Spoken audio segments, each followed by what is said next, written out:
تمام دوستوں سے گزارش ہے ایک بار درود شریف پڑھ لیں۔ ایک بار درود شریف پڑھنے سے مالک کائنات 10 بار رحمت فرماتا ہے۔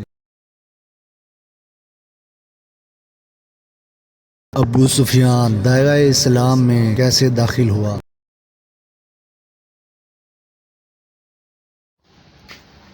مکہ میں ابو سفیان بہت بے چین تھا۔ آج کچھ ہونے والا ہے۔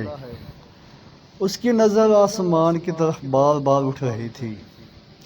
اس کی بیوی ہندہ جس نے حضرت امیر حمزہ کا کلیجہ چبایا تھا، اس کی پریشانی دیکھ کر اس کے پاس آ گئی۔ کیا بات ہے، کیوں پریشان ہو؟ ابو سفیان چونکا۔ کچھ نہیں، طبیعت گھبرا رہی ہے، میں ذرا گھوم کر آتا ہوں۔ وہ یہ کہہ کر گھر کے بیرونی دروازے سے باہر نکل گیا۔ مکہ کی گلیوں سے گھومتے گھومتے وہ اس کی حد تک پہنچ گیا۔ اچانک اس کی نظر شہر سے باہر ایک وسیع میدان پر پڑی۔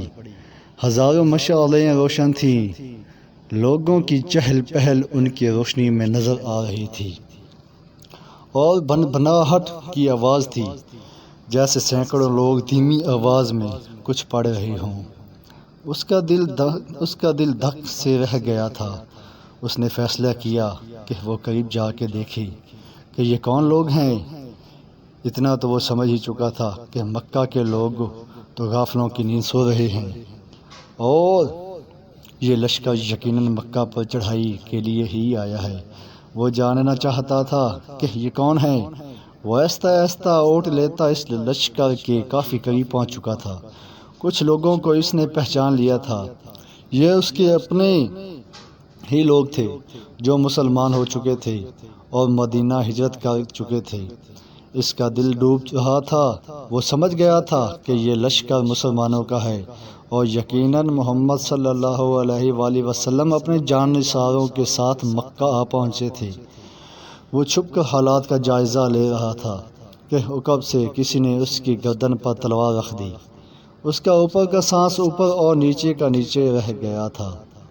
لشکر کے پہرے داروں نے اسے پکڑ لیا اور اب اسے بارگاہ محمد میں لے جا رہے تھے۔ اس کا ایک ایک قدم کینکی من کا ہو چکا تھا۔ ہر قدم پر اسے اپنے کرتوت یاد آ رہے تھے۔ جنگ بدر، احد، خندق، خیبر سب اس کی آنکھوں کے سامنے ناچ رہی تھی۔ اسے یاد آ رہا تھا کہ اسے کیسے سرداران مکہ کو اکٹھا کیا تھا، محمد کو قتل کرنے کے لیے کیسے نجاشی کے دربار میں جا کر تقریر کی تھی کہ یہ مسلمان ہمارے غلام اور باغی ہیں، ان کو ہمیں واپس دو۔ کیسے اس کی بیوی ہندہ نے امیر حمزہ کو اپنے غلام حبشی کے ذریعے شہید کروا کر ان کا سینہ چاک کر کے ان کا کلیجہ نکال کر چبایا اور ناک اور کان کاٹ کر گلے میں ہار بنا کر ڈالے تھے، اور اب اسے اسی محمد کے سامنے پیش کیا جا رہا تھا۔ اسے یقین تھا کہ اس کی روایت کے مطابق اس جیسے دہشت گرد کو فوراً طے کر دیا جائے گا۔ ادھر بارگاہ رحمت للعالمین میں اصحاب رضوان جمع تھے اور سب کے اقدامات کے بارے میں مشاورت چل رہی تھی کہ کسی نے آ کر ابو سفیان کی گرفتاری کی خبر دی۔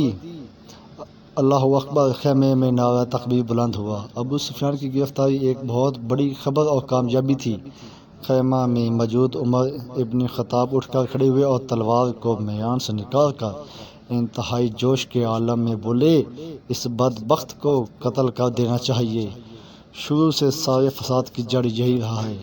چہرہ مبارک رحمت للعالمین پر تبسم نمودار ہوا اور ان کے دلوں میں اترتی ہوئی آواز گونجی، بیٹھ جاؤ عمر، اسے آنے دو۔ عمر ابن خطاب آنکھوں میں غیظ لیے حکم رسول اللہ صلی اللہ علیہ وسلم کے اطاعت میں بیٹھ تو گئے، لیکن ان کے چہرے کی سرخی بتا رہی تھی کہ ان کا بس چلتا تو ابو سفیان کے ٹکڑے کر ڈالتے۔ اتنے میں پہرے داروں نے بارگاہ رسالت میں حاضر ہونے کی اجازت چاہی۔ اجازت ملنے پر ابو سفیان کو رحمت للعالمین کے سامنے اس حال میں پیش کیا گیا کہ اس کے ہاتھ اس کے امامے سے اس کی پشت پر باندھے ہوئے تھے۔ چہرے کی رنگت پیلی پڑ چکی تھی اور اس کی آنکھوں میں موت کے سائے لہرا رہے تھے۔ لب ہے رسالت مآب صلی اللہ علیہ وسلم واہ ہوئے اور اصحاب رضوان نے ایک عجیب جملہ سنا، اس کے ہاتھ کھول دو اور اس کو پانی پلاؤ، بیٹھ جاؤ ابو سفیان۔ ابو سفیان ہارے ہوئے جواری کی طرح گرنے کے انداز میں خیمہ کی فرش پر بچھے قالین پر بیٹھ گیا۔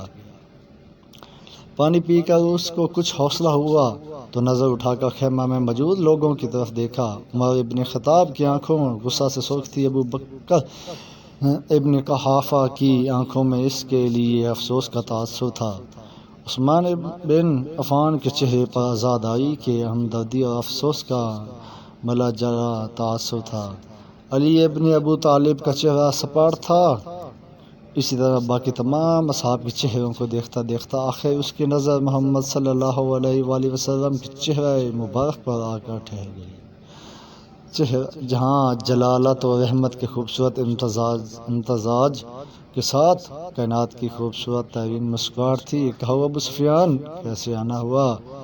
ابو سفیان کے گلے میں جیسے آواز ہی نہیں رہی تھی، بہت ہمت کر کے بولا، میں اسلام قبول کرنا چاہتا ہوں۔ عمر ابن خطاب ایک بار پھر اٹھ کھڑے ہوئے، یا رسول اللہ، یہ شخص مکاری کر رہا ہے، جان بچانے کے لیے اسلام قبول کرنا چاہتا ہے، مجھے اجازت دیجیے میں آج اس دشمن ازلی کا خاتمہ کر ہی دوں۔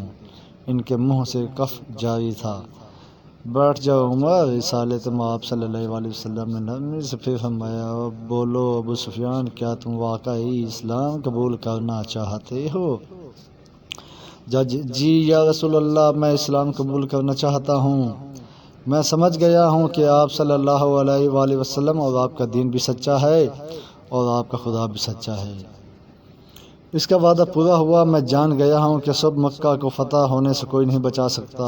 چہرہ رسالت مآب پر مسکراہٹ پھیلی، ٹھیک ہے ابو سفیان، تو میں تمہیں اسلام کی دعوت دیتا ہوں اور تمہاری درخواست قبول کرتا ہوں، جاؤ تم آزاد ہو۔ صبح ہم مکہ میں داخل ہوں گے، انشاءاللہ میں تمہارے گھر کو، جہاں آج تک اسلام اور ہمارے خلاف سازشیں ہوتی رہی ہیں، امن قرار دیتا ہوں، جو تمہارے گھر میں پناہ لے لے گا وہ محفوظ ہے۔ اگر ہماری ویڈیو اچھی لگے تو چینل کو سبسکرائب اور ساتھ بیل آئیکن کا بٹن دبائیں تاکہ آنے والی ہر ویڈیو کا نوٹیفیکیشن آپ کو مل سکے۔ شکریہ۔